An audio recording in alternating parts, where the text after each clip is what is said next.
ለቤተክርስቲያን የምንሰግደው ስግደት አለ አይደል? ይሄ ስግደት የምን ስግደት ነው?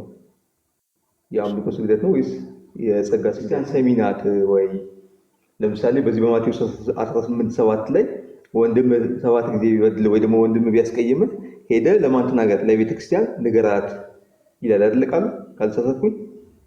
ስለዚህ ይሄን የምናገረው ለማን ነው? ለህንፃ ቤተክርስቲያን ነው ወይስ ለሌላ ከዛ ውጭ የሆነ አካል አለ ወይ የሚለውን ልትመልስልኝ ይፈልጋል። ቤተክርስቲያን ያለችው ቤተክርስቲያን የያዙት የቀኖና መጽሐፍ መለያየት ያቺ አንዲቷ ቤተክርስቲያን የሰጠችንም በምድር የምንለየው ቤቴ ለአሕዛብ ሁሉ የጸሎት ቤት ትባላለች። በዚህ በማርቆስ 11:7 ላይ ያለው ማለት ነው። ቤቴ ሁሉ ለአሕዛብ ሁሉ የጸሎት ቤት ትባላለች ተብሎ የተጻፈው አይደለምን? እናንተ ግን የወንበዴዎች ዋሻ ያደረጋችኋት ይላል ጌታችን ኢየሱስ ክርስቶስ። ለስም አጠራሩ ከምስጋና ይግባውና ማለት ነው። ለምሳሌ የትኛውም አሕዛብ መቶ መጸለይ ይችላል ማለት ነው በዚህ ቃል መሰረት።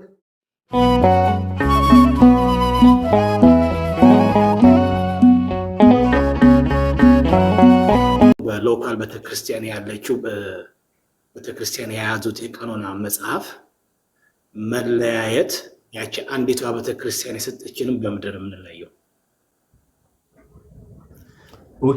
የመጽሐፍት ቀኖና ነው። አሁን ለምሳሌ የያዝነው መጽሐፍ አለ።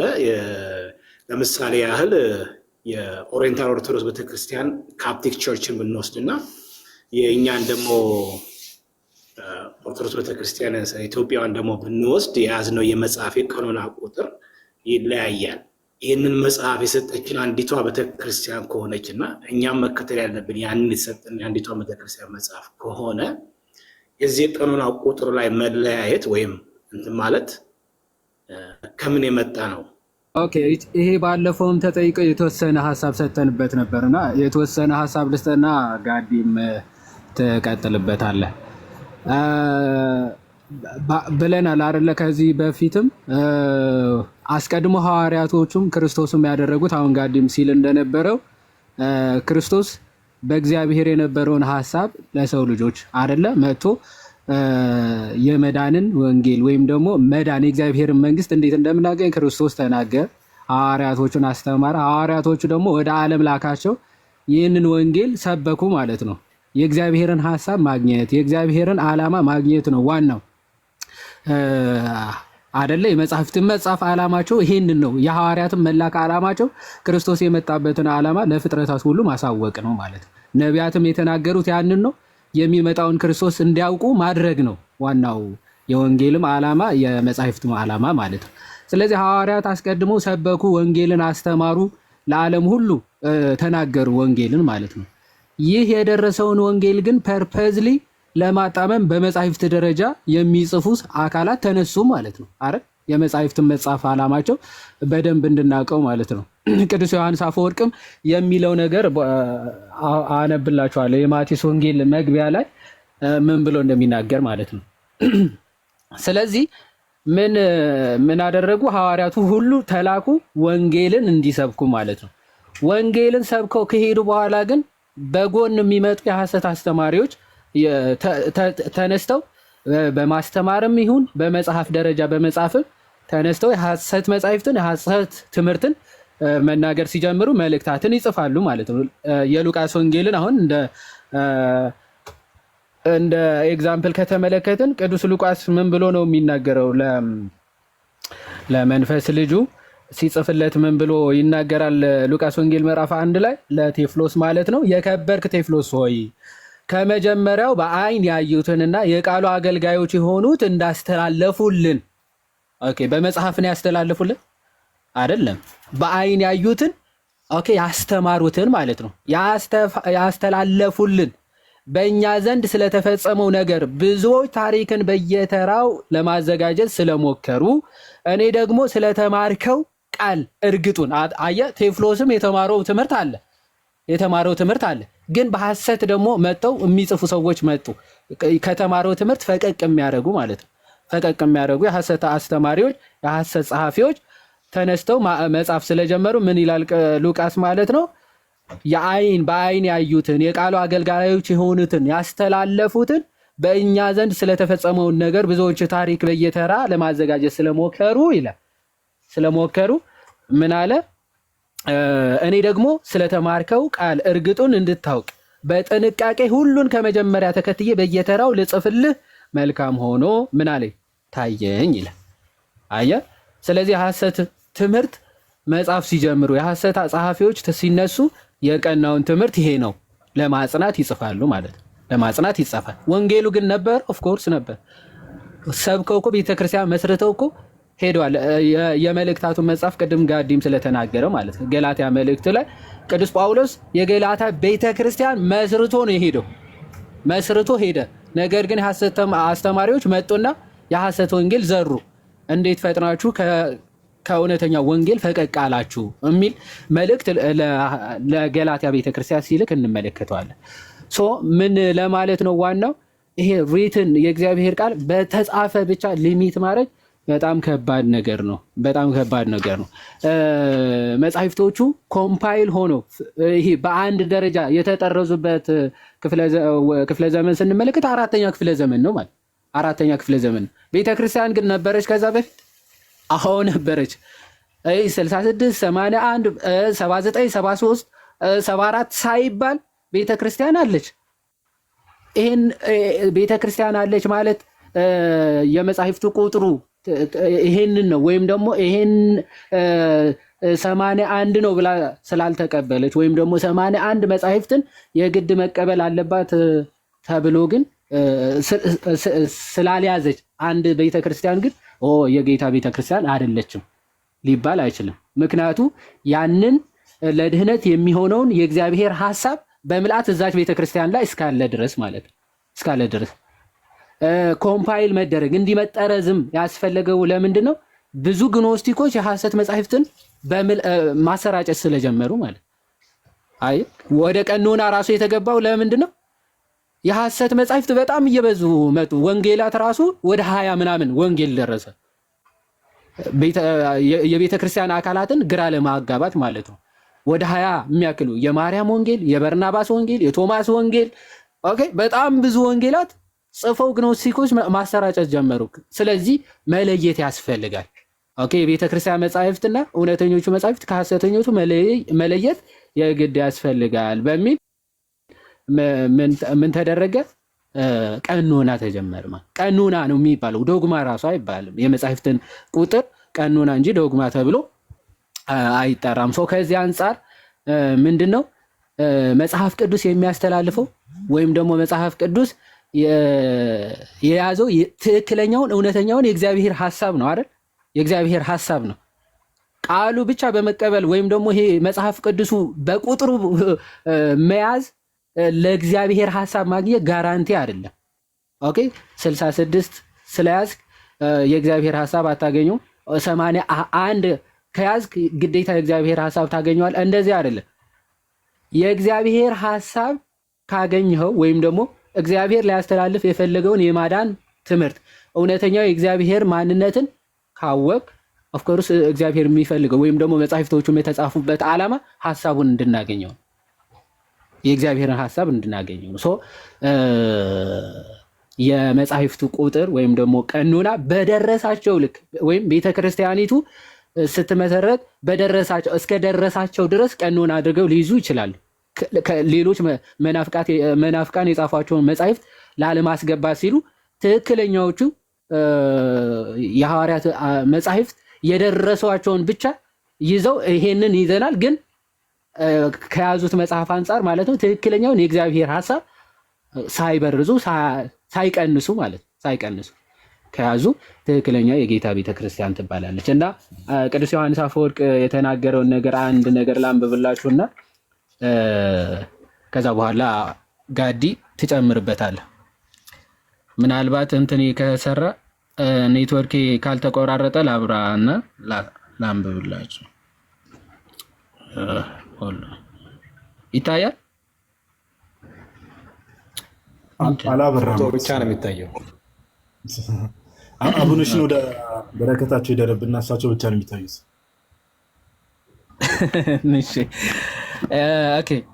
የማቴዎስ ወንጌል እንትኑ ካላችሁ ኖርማሊ ሆሚሊ ምናምን ካላችሁ መጀመሪያ አካባቢ ምናምን ታዩታላችሁ። ሆሚሊ ከሌላችሁ ግን ማለት ትርጓሜ የዮሐንስ አፈወርቅ ትርጓሜ ነው ማቴዎስ። አዎ የማቴዎስ ወንጌል ትርጓሜ ነው በቅዱስ ዮሐንስ አፈወርቅ ማለት ነው። የቅዱስ ዮሐንስ አፈወርቅ የማቴዎስ ወንጌል ትርጓሜ ያው ተተርጉሟል ከድርሳን 1 እስከ 24 ማለት ነው። ከ1 እስከ 24 ምናምን ተተርጉሟል በገብረ እግዚአብሔር ኪዳን። ሁለተኛው ክፍልም አለው በእርግጥ ሁለተኛ ክፍልም አለው ከ25 ጀምሮ ምናምን ማለት ነው። እነሱ በአማርኛ ስለተተረጎሙ ምናልባት ብትጠቀሙባቸው አሪፍ ነው። እሺ የቅዱስ ዮሐንስ አፈወርቅ መግቢያው ጋር ኦኬ ምን ብሎ ይናገራል? ወንጌል ሊጽፉ የጀመሩ ብዙ ሰዎች ነበሩ። ቅዱስ ሉቃስ ይህንን አስመልክቶ ሲነግረን በእኛ ዘንድ የተፈጸመውንና የታመነውን የሥራውን ዜና በስርዓት ሊጽፉ የጀመሩ ብዙዎች ናቸው ብሏልና ከእነዚህ ውስጥ የቶማስ ወንጌል፣ የማቲያስ ወንጌል፣ የበርተሎሜዎስ ወንጌል የሚሉ የሐሰት ወንጌላት ተጠቃሽ ናቸው። ኦኬ ሆልድ ኦን ዋናው እንትኑ ላሳያችሁ እኔ የምፈልጋት ድርሳን 1 ላይ ይሄ የጸሐፊው መግቢያ ስለሆነ ማለት ነው። ይሄ የጸሐፊው መግቢያ ነው። ብዙ አይነት ወንጌላት ነበሩ እና መጻፍ የጀመሩበት ዓላማ ምናምን ጸሐፊው በመግቢያው ይጠቅሳል። እኔ ግን የቅዱስ ዮሐንስ አፈወርቅን ድርሳን 1 ላይ ያለውን በእንተ መጻሕፍት የሚለውን ክፍሉን ላንብብላችሁ። በእርግጥ ጥንቱኑ ለእኛ ተገቢ የነበረው ረድኤተ መጻሕፍትን መፈለግ ሳይሆን በመጽሐፍ ፈንታ ጸጋ መንፈስ ቅዱስ በነፍሶቻችን ላይ አድሮ እንዲኖር መጻሕፍት በቀለም እንደሚጻፉ መንፈስ ቅዱስ በልባችን ላይ ቃሉን ዳምጾ እንዲጽፍልን በጽሪት ገድል መጽናት ነበረ። አስቀድሞ የእግዚአብሔር ዓላማ ምንድነው? በመጻሕፍት እንድንደገፍ ነበር ዓላማው አይደለም። በመጻሕፍት እንድንደገፍ ቢሆን ኖሮ ዓላማው ቀደም እንዳለው ጋዲ አስቀድሞ መጽሐፍ ነበር የሚሰጠ። የእግዚአብሔር ዓላማው ግን በመጻሕፍት እንድንደገፍ ሳይሆን በመንፈስ ቅዱስ እንድንደገፍ ወይም ደግሞ ጸጋ መንፈስ ቅዱስ በልባችን አድሮ እንዲጽፍልን ነበረ ዓላማው ማለት ነው። ሆኖም ግን ይህን ጸጋ ፈጽመን ከእኛ ስላራቅነው ሁለተኛውን የተሻለ መንገድ እንይዝ ዘንድ ኑ አለ። የመጀመሪያው ጸጋ የተሻለ እንደነበረ እግዚአብሔር ራሱ በተናገራቸው ኃይላተ ቃላትና ባደረጋቸው ድርጊቶች ግልጽ አድርጎታልና ለኖህም ለአብርሃምና ለልጆቹም ለኢዮብም ለሙሴም ጭምር ያስተማራቸው በመጻሕፍት ሳይሆን ጽሪት ሕሊናቸውን ንጽሕት ልቦናቸውን አግኝቶ ራሱ በራሱ አፍ በአፍ ነበረና መላው ዕብራውያን ፈጽመው ወደ ክፋት አዘቅት ከወደቁ በኋላ ግን ያን ጊዜና ከዚያ በኋላ መጽሐፍና ጽላት በእነዚህ አማካይነትም የተሰጠ ቃለ ተግሳጽ መጣ ይላል። ይህ ከረድኤተ መንፈስ ቅዱስ ወደ ረድኤተ መጻሕፍት መውረድም በብሉይ ኪዳን ብቻ ሳይሆን በዘመነ ሐዲስ በነበሩትም ቅዱሳንም ጭምር እንደሆነ እንደተከናወነም አንድ ሰው መገንዘብ ይችላል ይላል።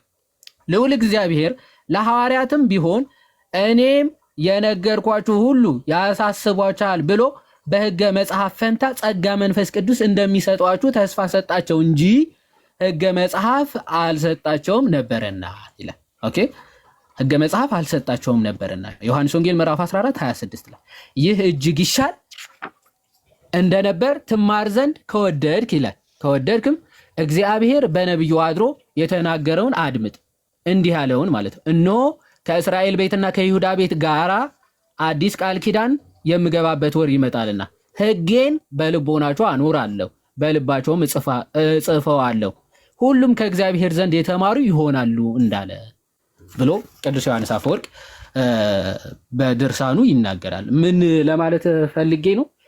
በመጻሕፍቶቹ የእግዚአብሔርን ሐሳብ እንድናገኝባቸው የተሰጡን ናቸው ማለት ነው። የቀኑና ቁጥሩ ወይም ደግሞ የመጻሕፍቶቹ ብዛት ዶግማ አይደለም። የእግዚአብሔርን ትክክለኛውን ሐሳብ እስካገኘን ድረስ መጻሕፍቱ ባይዘወይ ተቃጥለው ዮሐንስ ወንጌል ብቻ ሊቀር ይችላል። አባቶቻችን እንደውም የሚሉት መጻሕፍቱ ሁሉ ተቃጥለው ዮሐንስ ወንጌል ብቻ ቢቀር ድጋሜ የቀሩትን መጻሕፍት በዮሐንስ ወንጌል ብቻ መጻፍ ይቻላል። የእግዚአብሔር ሐሳብ በዮሐንስ ወንጌል እናገኘዋለን። መሰረታዊ የእግዚአብሔር ሐሳብ በዮሐንስ ወንጌል ስለሚገኝ ማለት ነው። ከዮሐንስ ወንጌል ሌሎቹ የመጽሐፍ ቅዱስ ክፍሎች ራሱ በምልአት መጻፍ ይቻላል ብለው ይናገራሉ። ከዚህ አንጻር ቀኖና ናቸው እንጂ ዶግማ አይደሉም። ዶግማ የሚባሉት እነዚህ መጻሕፍትን ይዘው ዶግማውን ቢሽሩ ኦፍኮርስ ከመንገድ የወጡ ናቸው ማለት ከመንገድ የወጡ ናቸው። እነዚህን መጻሕፍትን በምላስ ሳይቀበሉ ለምሳሌ 81 ሳይሉ ነገር ግን ለመዳን የሚሆነውን መሰረታዊ ትምህርቶችን በምልአት ካገኙና መሰረታዊ የክህነት ስልጣን ካላቸው ኦፍኮርስ አንዲቱ ቤተክርስቲያን ውስጥ ያሉ ናቸው ማለት ያሉ ናቸው። ቁጥሩ መሰረታዊ ነገር ስላልሆነ እግዚአብሔር ይስጥልኝ። ቃሎት ያሰማልን። ዮሐዴ ቃሎት ያሰም ጥሩ ሀሳቦችን ዮሐዴ አንስቷል። ግን እዚሁ ላይ የተወሰነ ነገር ለመጨመር ያክል አሁን ዮሐዴ ያለውን ነገር ለማስረገጥ ያክል በጣም አሪፍ አድርጎ ነው ያብራራው። ኃይሌ በጉባኤ ደረጃ በመጽሐፍት ቀኖና ዓለም አቀፋዊ ጉባኤ ተደርጎ ያውቃል እንዴ? አልተደረገም። ተደርጎ አያውቅም። ዓለም አቀፋዊ ጉባኤ በቀኖና መጽሐፍ ምክር አልተደረገም። ይሄ ራሱ ምን ያሳየናል ከተባለ አሁን ቀደም እንደተባለው ቀኖና መባሉ ራሱ ለምን እንደሆነ ያሳየናል አይደል? የመጽሐፍት ቁጥር ከምን አንጻር እንደምንመለከት። ከዛ ባለፈ የአዲስ ኪዳን መጽሐፍት ላይ ልዩነት የለንም አይደል? ሁላችንም 27ቱን የአዲስ ኪዳን መጽሐፍት እንቀበላልና ጥንታውያን አብያተ ክርስቲያናት ለምሳሌ ሁሉም በአንድነት በአንድ ድምፅ 27ቱን ይቀበላሉ። እንቀበላለን። ለምሳሌ መጽሐፍት ቀኖና ቤተክርስቲያናችን ለምሳሌ 81ዱን ትቀበላለች። 81ዱ መጽሐፍት ትቀበላለች። ኢስተርን ኦርቶዶክሶች ጋር ሄዳችሁ ብትመለከቱ 79 የሚቀበሉ አሉ። አልፎ አልፎ ኢስተርን ኦርቶዶክሱ 76 የሚቀበሉ አሉ። ካቶሊኮች ጋር ብትመጡ 73 ይቀበላሉ።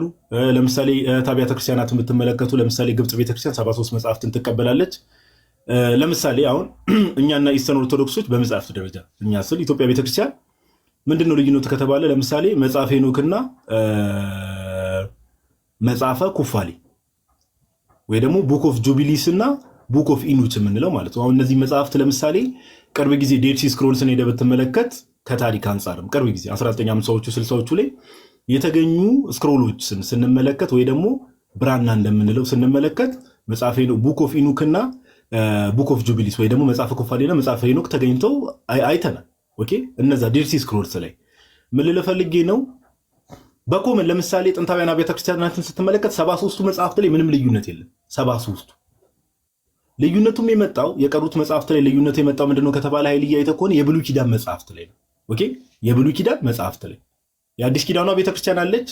በዚህ ደረጃ ቀደም ዮሐዴም ብሎታል። መጀመሪያ እኔም ብየዋለሁ። የእግዚአብሔር ሐሳብ ምንድነው የሚለው ነገር ቀደም ያወራነው ነገር ነው። መጽሐፍት ላይ ወይ ደግሞ ጽሑፍ ላይ ስክሮል ላይ አልነበረም የእግዚአብሔር ሐሳብ። ቤተክርስቲያን የእውነታ ምንድነው መሰረትና እዛ ውስጥ ናት። አዲስ ኪዳን ላይ ያሉ ወንጌላትና መልእክታት ላይ ቤተክርስቲያን ጥንታውያን ቤተክርስቲያናት በሙሉ ሁሉም ፕሮቴስታንቲዝምን ጨምሮ 27ቱን የአዲስ ኪዳን መጽሐፍት ይቀበላሉ። ከብሉይ ኪዳን የመጡ መጽሐፍቶች ላይ ነው ልዩነቶች ራሱ የመጡት። እሱም ከምን አንጻር ነው ኃይልዬ? መጽሐፍቶች ለምሳሌ ከሚደርሱባቸው ቦታዎች አንጻር።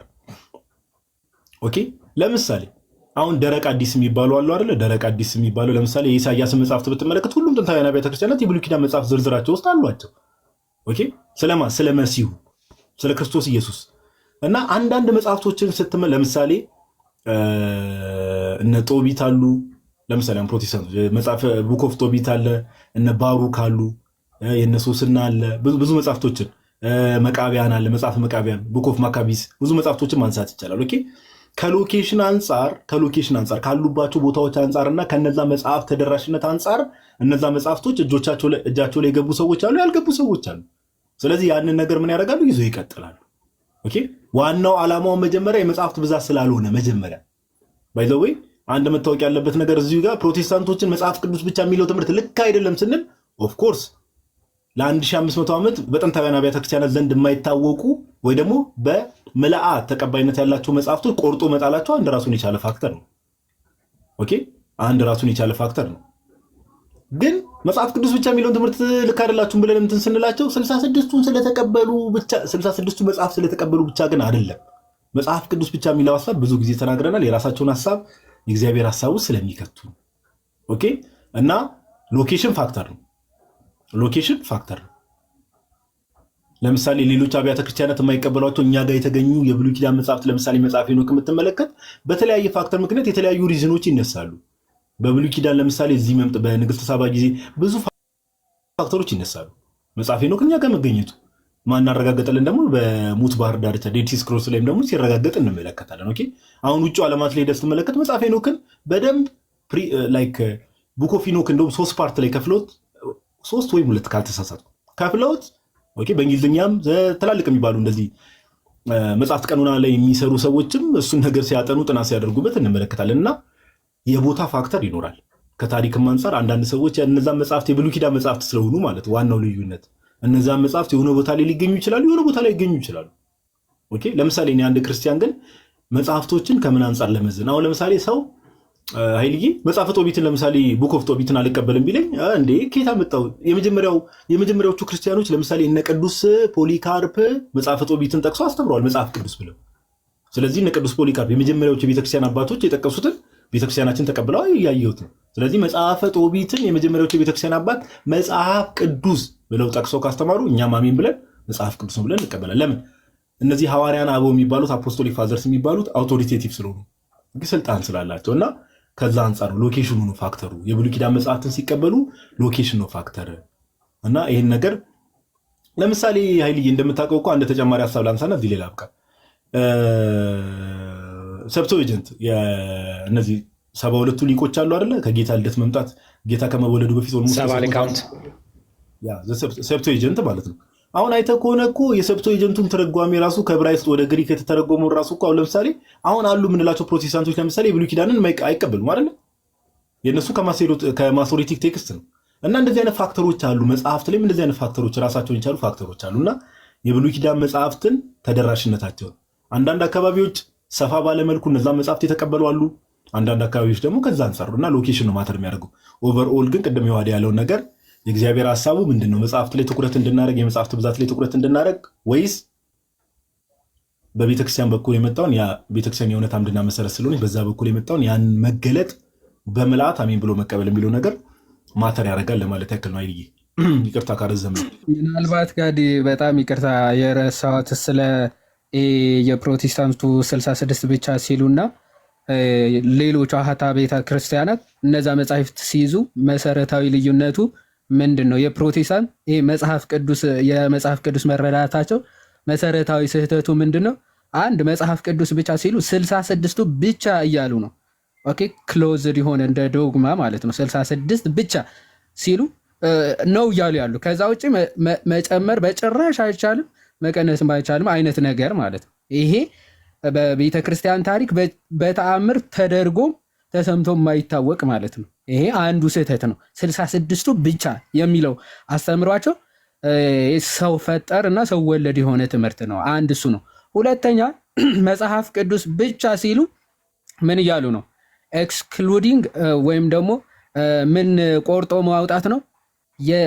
በሀሳቡን የመጽሐፍ ቅዱሱ መረዳትም ጭምር ቆርጦ መጣል። በራስ መረዳት የሚለውን ሀሳብም ጭምር የያዘ ስለሆነ መጽሐፍ ቅዱስ ብቻ ሲባል ትውፊትን ቆርጦ ይጥልና የራስ መረዳት ብቻ የሚል በውስጡ ያቀፈ ትልቅ ምንፍቅና ስላለው ነው።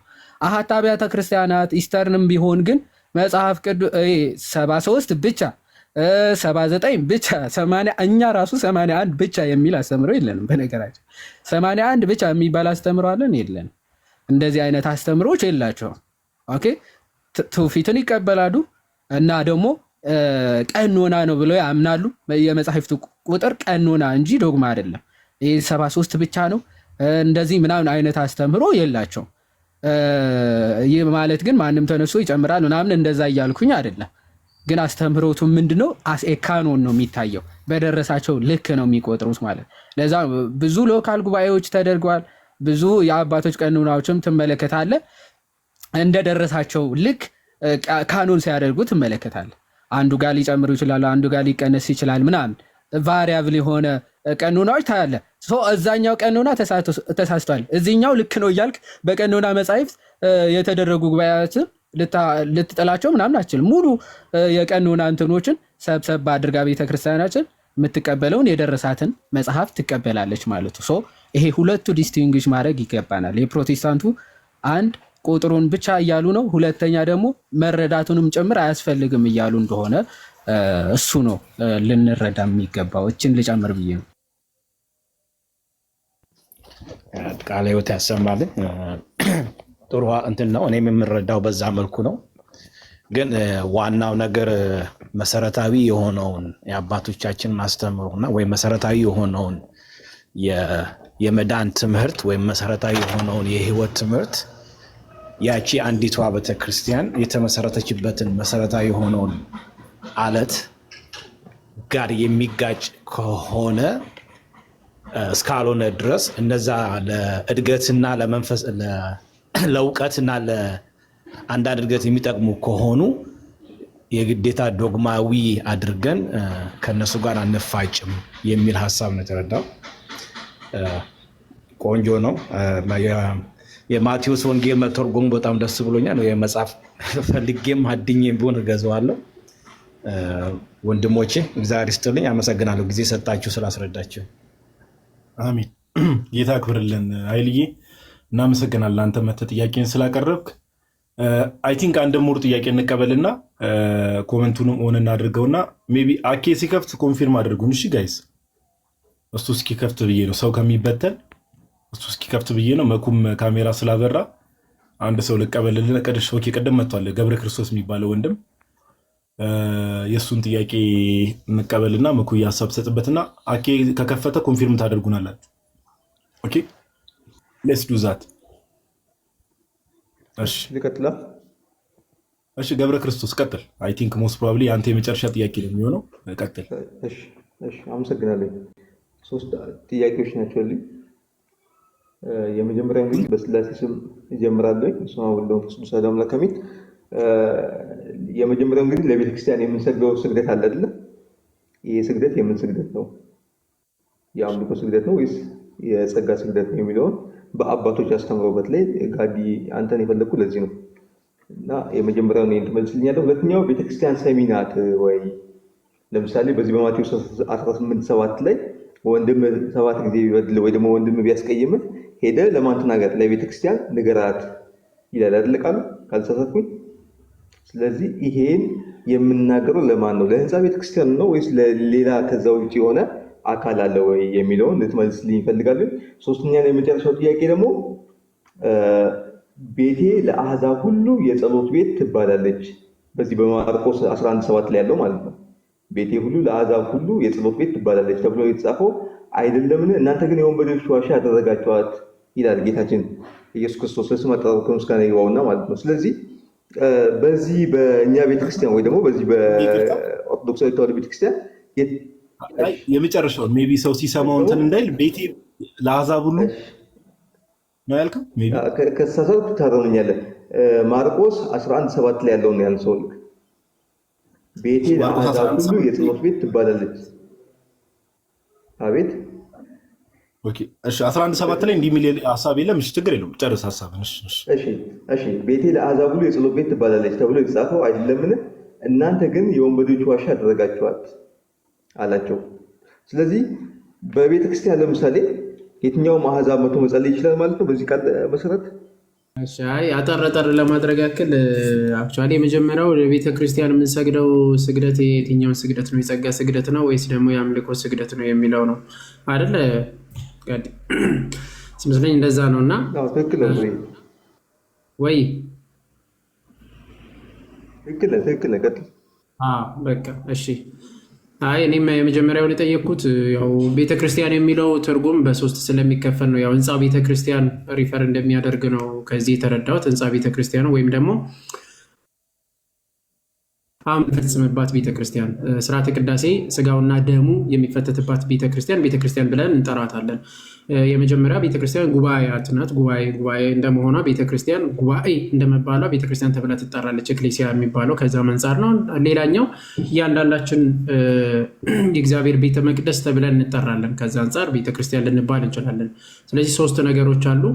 አሁን ጥያቄ የተጠየቀው ቤተክርስቲያን ስጋውና ደሙ የሚፈተትበት ስግደት ልናቀርብ እንችላለን። የምንሰግደው ስግደትስ የአምልኮ ስግደት ነው ወይስ ደግሞ የጸጋ ስግደት ነው የሚለው ነው። በቀላሉ በቤተ ክርስቲያን ውስጥ ለእግዚአብሔር የአምልኮ ስግደትን እናቀርባለን። ለቤተ ክርስቲያን ደግሞ ምንድነው? የክብርን ስግደትን እንሰግዳለን ለቤተ ክርስቲያን። ያ ማለት የጌታ ስጋና ደም የሚፈተትበት ምን አለ? ታቦቱ አለ አይደል? በቤተ ክርስቲያን መሃል ላይ ታቦት አለ። ያ ታቦት ላይ የማን ስም የተጻፈበት? የእግዚአብሔር ስም፣ የክርስቶስ ስም አልፋና ኦሜጋ የተጻፈበት ማለት ነው። አልፋና ኦሜጋ የጌታ ስጋና ደም የሚፈተትበት። ስለዚህ በዛ ላይ በቤተ ክርስቲያን ውስጥ ለቤተ ክርስቲያን ክብር ይገባል። አዎ ክብር ይገባል። ቅዱስ ዳዊት እርግጠኛ አይደለም መዝሙረ ዳዊት ላይ የጌታ እግሮች በሚረግጡበት ቦታ ሁሉ ምን እናደርጋለን?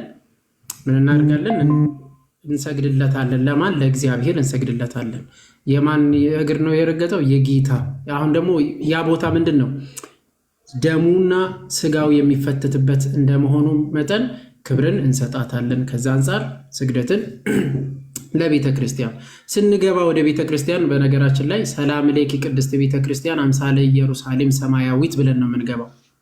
ሰላም ሌኪ ቅድስት ቤተ ክርስቲያን አምሳለ ሰማያዊት ኢየሩሳሌም፣ የሰማያዊቷ ኢየሩሳሌም አምሳል የሆነች ቅድስት ቤተ ክርስቲያን ሆይ ለአንቺ ክብር ይገባሻል፣ ሰላም ለአንቺ ይገባሻል ብለን ዝቅ ብለን እንገባለን ማለት ነው። ይሄ ሁል ጊዜ የሚከናወነው ነው። ማንም ሰው ወደ ቤተ ክርስቲያን ሲገባ ይሄንን እንዲል አባቶችም ይመክሩናል እና ከዛ አንጻር የክብርን ስግደትን ሰላምታን እንሰጣለን። ለማን? ለቤተ ክርስቲያን ይገባዋል ማለት ነው። ከዛ አንጻር እናያለን። ወደ ሁለተኛው ስንመጣ ሜይ ቢ እዚህ ላይ የሚጨምሩት ነገር አለ ጋር? እሺ ወደ ሁለተኛው እስቲ አስታውሱ። ኦኬ ላስታውስ። ጌታ እንደተናገረው አለ አይደለ? ላይክ መጀመሪያ ምከረው፣ ከዛ በኋላ ደግሞ ሌላ ሰው ጠርታችሁ እንትን በሉ። ግን ባይሰማ ግን መጨረሻ መክረው ባይሰማ ግን ለቤተክርስቲያን ንገራት፣ እሷን ካልሰማ የሚል ሀሳብ አለ እና ወንድማችን ጥያቄው ምንድነው? ቤተክርስቲያን ሰሚና ሲባል ከምን አንጻር ነው? ህንፃው ነው የሚሰማው? ለቤተክርስቲያን ሲባል ለማን ነው ሄደ የምትናገረው የሚለውን ነገር ነው ጥያቄው። እና አሁንም እስቲል ዞሮ ከቤተክርስቲያን ኮንሰፕት አንጻር ነው። እሺ ይሄም ደግሞ የምንረዳው እግዚአብሔር ያክብርልን ቤተክርስቲያን የሚለው ትርጉሙን ነው። አሁን ቀደም የጠቀስኩት ይሄንን ነው። ምን የሚል ነው? ቤተክርስቲያን ስንፈታ በሶስት መንገድ ነው። የመጀመሪያው ቤተክርስቲያን ጉባኤያት ናት። ጉባኤ ማለት ኤክሌሲያ የምንለው ጉባኤ። አሁን እረኞች አላት ቤተክርስቲያን፣ እረኞች ስብስብ፣ የመጀመሪያ ሲኖዶስ ብለን የምንጠራው ማለት ነው። የእረኞች ስብስብ አንድ ላይ ጉባኤ ናት፣ ሁላችን የሚወክለን። ከዛ ሁላችን በዛ ውስጥ ነው የምንታቀፈው። ያቺ ምን ተብላ ትጠራለች? ቤተክርስቲያን ትባላለች። የመጀመሪያ። ሁለተኛ ደግሞ እያንዳንዳችን ቤተክርስቲያን ተብለን ልንጠራ እንችላለን። ጸጋ የእግዚአብሔር ቤተ መቅደስ ተብለን ስለምንጠራ ማለት ነው። ቅዱስ ጳውሎስም ይሄንን ሪፈር ያደርጋል። ሌላኛው ሶስተኛ ደግሞ የጌታ ስጋና ደም የሚፈተትበት ማለት ነው። ይህንን እየጠቀሰ ያለው አሁን እየጠቀስከው በማቴዎስ ወንጌል ላይ ያለው ምንድነው ሪፈር የሚያደርገው? ቤተ ክርስቲያን ጉባኤያት እንደመሆኗ አንድ ሰው ቢያጠፋ ወንድሜን ለአንተ ወይም ደግሞ ዮሐዴ አሁን ቢያጠፋ እመክረዋለሁ ማለት ነው። እነግረዋለሁ፣ እመክረዋለሁ። ቀጥዬ ወዴት ነው የማመጣው? ወደ ቤተ ክርስቲያን አባቶች አመጣዋለሁ። ለምሳሌ ንስሐ አባት ሊሆን ይችላል። የቤተ ክርስቲያን አገልጋዮች የሆኑት ከፍ ያሉት ወደዛ አመጣቸዋለሁ ማለት ነው። አመጣዋለሁ። ከዛስ እነርሱንም እምቢ ካለ ወዴት ነው የሚመጣው? አክቹዋሊ በዚህ ውስጥ ስርዓት አለ። ወደ ቅዱስ ሲኖዶስ ይመጣል። በሲኖዶስ ደረጃ ይመጣል ማለት ነው። የዋሪ አንተ እሺ፣ ገብረ ክርስቶስ እሺ ይልኩብን ምሳሌ ነው እና አሁንም እምቢ ካለ ነው በቃ። ከዛ ቅዱስ ሲኖዶስን ወይም ደግሞ ከላይ ያለው በመንፈስ ቅዱስ የሚመራውን ቅዱስ ሲኖዶስን እምቢ ካለ ከዛ ተዋው ነው በቃ። ለአንተ እንደ አሕዛብ ይሁንልን። አሕዛብ ማለት እግዚአብሔርን ክርስቶስን የማያውቅ መናፍቅ ብለን የምንጠራው ከቤተ ክርስቲያን የወጡ እንደዛ ተዋው ነው እና ኮንሰፕቱ ከዛ አንጻር ነው የሚታየው እንጂ እንዲያው ህንፃው ቤተ ክርስቲያንን የሚያመለክት አይደለም። ከዛ አንጻር እንድትገናዘብ እግዚአብሔር አክብርልን። ሶስተኛውን ኑሩበት ጋር እሺ፣ ቃሉት ያሰማልን መኩዬ። ግልጽ በሆነ መልኩ ነው። ያው ቤተክርስቲያንን አልሰማ ካለ ኦር ቤተክርስቲያን ሰሚና ሲባል ኦፍኮርስ ቅዱሳን አባቶች ናቸው። ኤክሌሲያውን ያንን ህብረት ሊድ የሚያደርጉት ወይ ደግሞ የመንጋው ጠባቂዎች የሚባሉት ወይ ያንን ጉባኤ አልሰማ ካለ በቃ እንደ ቀራጭውንበት እንደዛ ይላል መጽሐፉና ከዛ አንጻር ነው የሚነገረው። ዮሐዴ የመጨረሻውን ሊሄድበት ወይስ ትሄዳለህ? ጉሩሬን አንተ ምንድነው በጌታ ቀጥል፣ ችግር የለም።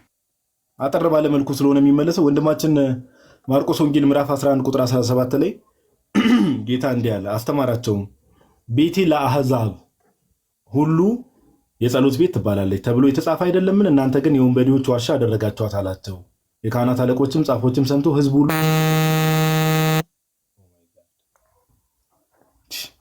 ማን ይደውለው? የጌታ በጣም የሚከብድ ድምፅ፣ እኔ ራሱ አስደነገጠኝ። እና ቤቴ ለአሕዛብ ሁሉ የሚለው ወንድማችን ኔሽንስ ነው የሚለው ላይክ ኦሪጂናሊ ቃሉን ሄደህ ብትመለከተው ኔሽንስ ነው የሚለው ለህዝብ ሁሉ ነው። ኦኬ ለአሕዛብ ሁሉ የሚለው ምንድነው? ቤቴ ለአሕዛብ ሁሉ የጸሎት ቤት ትባላለች የሚለው ለህዝብ ሁሉ ነው የሚለው ቃሉ።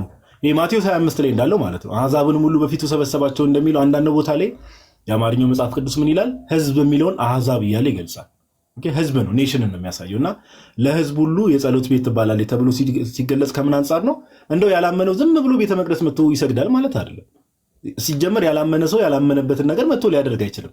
ለህዝብ ሁሉ ሲባል ግን ኦኬ በዛ ነገር ያመነ ለምሳሌ አሁን እኛ ቤተክርስቲያን ውስጥ የእግዚአብሔር ቤት ነው፣ ለህዝብ ሁሉ ክፍት ነው። ለህዝብ ሁሉ ክፍት ነው ሲባል ግን ያላመነ ሰው አሁን አንድ ጴንጤ መጥቶ ዝም ብሎ ወደ ቤተክርስቲያን ሳይጨመር ቤተክርስቲያን ውስጥ ገብቶ አምልኮ ይፈጽማል ማለት አይደለም። ነገር ግን ክፍት ነው በቤተክርስቲያኒቷ ትምህርት ላመነ ሰው፣ ወደ ህብረቱ ለሚጨመር ሰው ግን ያ የእግዚአብሔር ቤት እንደመሆኑ ከዛ አንጻር ክፍት ነው።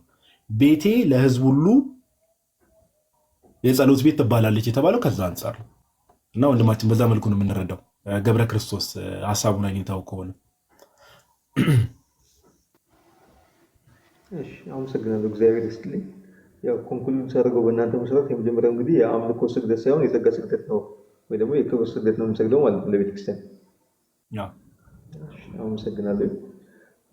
ስለዚህ ህንፃውንም ወይ ደግሞ ቅጽሩን በምንሳለምበት ሰዓት ላይ ያንን የምንሳለመው በዛ ውስጥ ያደረው እግዚአብሔር መንፈስ ቅዱስ በዛ ውስጥ ታቴ ስላለው ለዛ ነገር እሱ ለተገለጸበት ነገር ያው እንደ ክብር መገለጫ ነው የምናደርገው ማለት ነው። ስለዚህ የመጀመሪያው ማለት ነው። ስለዚህ የአምልኮ አይደለም ማለት ነው። አምልኮ ለእግዚአብሔር ብቻ። አመሰግናለሁ። እሺ ወንድማችን ገብረ ክርስቶስ ኔትወርክ መጨረሻ ላይ አስተኛው መሰለኝ።